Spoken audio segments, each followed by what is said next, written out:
तुम्हें याद है क्या तुम्हारा वो पानी में आकाश की गहराई को देखकर डर जाना, या फिर आकाश में बने सफ़ेद बादलों के झुंड को देखकर यह सोचना कि शायद भगवान इसी में रहते हों, यही उनका घर हो।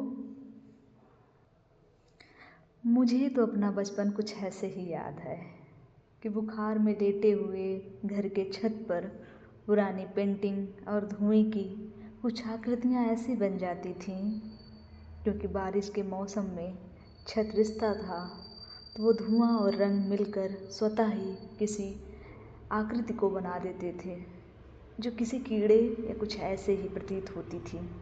और मुझे उस अपनी बुखार की अवस्था में वो डरावने से लगते थे कि पता नहीं कब उसमें जीवन आ जाए और वो चलने लगें।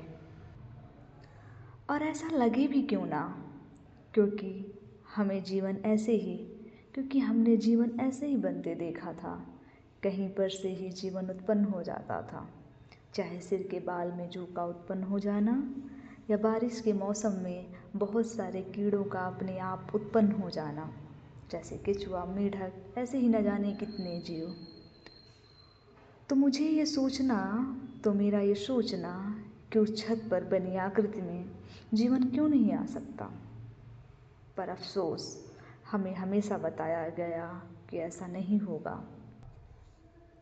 उस समय तो एक अपना बचपन का विश्वास था, ऐसा क्यों नहीं होता, ऐसा होना चाहिए क्योंकि यही प्रकृति का नियम होगा।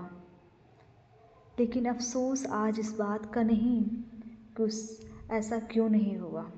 अफसोस इस बात का है कि हमें आज ये विश्वास क्यों नहीं हो पाता।